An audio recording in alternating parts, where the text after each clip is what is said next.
Ventajas y desventajas de la burocracia según Max Weber.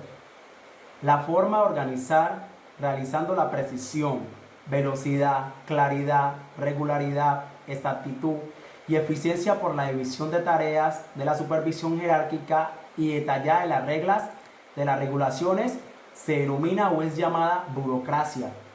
Es decir, es el conjunto de actividades y trámites que hay que seguir para resolver un conjunto. La burocracia hace posible el funcionamiento del Estado en general. Esta organización fue diseñada para lograr los fines y el objetivo de ella es la creación de ni uno más ni uno menos. Weber fue constituyente del pensamiento social, económico y administrativo. Este marcó una línea en los puntos de vista religiosos, además de ayudar en el crecimiento del capitalismo.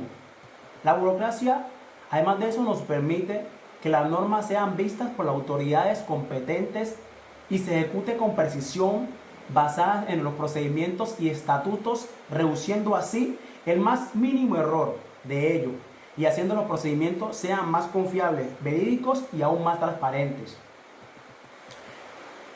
Veamos a continuación las principales características de la burocracia según ese señor. En ello podemos encontrar la característica o el carácter legal, normas y reglamentos, característica formal de las comunicaciones, racionalidad de la división del trabajo, impersonalidad de las relaciones de trabajo, jerarquización bien establecida para la autoridad, rutinas y procedimientos de trabajo estandarizados y guías de manuales. También encontramos las competencias técnicas, encontramos especialización de diferencias, de la prioridad y los accionistas, profesionalización de los participantes y complejidad de previsibilidad del funcionamiento. Allí también podemos hablar acerca de la teoría de la burocracia.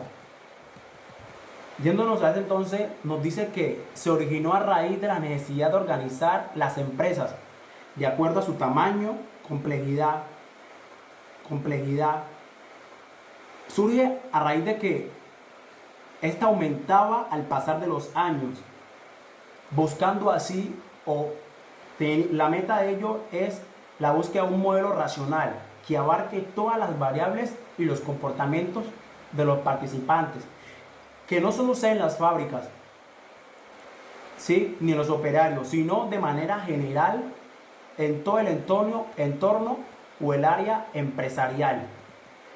A pesar de ello, la burocracia es conocida para algunos pensadores científicos o de las ciencias políticas como una organización grande y llena de trabas, ¿sí?, con los trámites excesivos que solo en ella se encuentran.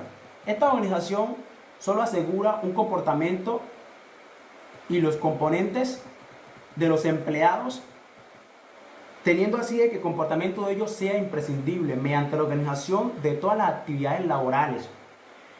La teoría de la burocracia surge en la década de los 40 a partir de los estudios derivados de la sociología de la burocracia. Quisiera hacer énfasis en las ventajas y desventajas de la burocracia, ¿sí? Sabiendo así que la burocracia impacta en la administración por diferentes sistemas con burócratas, puesto que posee una gran variabilidad y ciertos matices. Quiero darle a conocer tres tipos de burocracia: una burocracia fingida, burocracia representativa y burocracia punitiva. La fingida nos dice que es externa. ¿Qué nos quiere decir eso? Que se origina de manera externa. La burocracia representativa se rige a través de reglas que son dictadas por personal autorizado y pasan a ser valor de la empresa y aceptada por todo el personal en general. La burocracia punitiva nos dice que es aquella que las reglas son impuestas por la precisión de la administración o de sus miembros, en este caso los empleados. Sabemos que o somos conscientes de que un funcionario o un trabajador o sea jubilado, debe haber alguien el cual pueda también poder desempeñarse en ese puesto. o hacer la misma labor, ¿sí? Reducción de la fricción entre las personas. Funcionario conoce aquello que exige de él y cuáles son sus límites en tus responsabilidades y de los demás. Yo debo saber qué debo hacer, cómo lo debo hacer y tener presente qué deben hacer los otros, ¿sí? No puedo descuidar mi trabajo. Consistencia, pues los mismos tipos de decisiones deben tomarse en los nuevos, tanto como los viejos o los antiguos. Es decir, la decisión que se toma es general, ¿sí? De una manera colectiva. El hecho de que la persona, al ser antigua, claro, existe una jerarquización. Al ser antiguo, le es mucho más fácil el desenvolvimiento en las labores o en dicho cargo. Eso no quiere decirte que no debe acatar las órdenes. Subordinación de los demás, de los más nuevos con respecto a los más antiguos. Aquí ya hablamos todo lo que tenga que ver con jerarquización.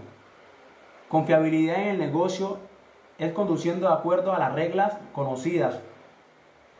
Esos son como cuando hablamos de las reglas internas, reglas laborales. ¿Qué se debe hacer?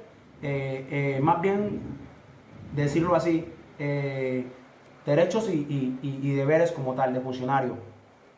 Elimina la discriminación personal. Debe haber un buen ambiente laboral de jefes hacia funcionarios y lo mismo que funcionarios hacia jefes. El ambiente laboral debe ser el mejor. Existen beneficios desde el punto de vista de las personas en la organización. Bueno, quiero hablarles acerca de las desventajas de la burocracia.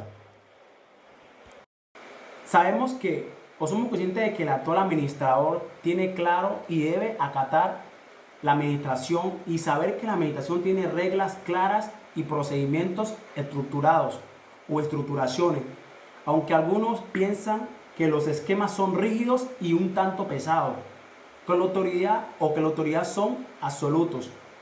No todo depende todo depende de la naturaleza. Yo diría que todo depende de la naturaleza para el buen desempeño de la organización. Depende del buen administrador y de cada uno de sus empleados.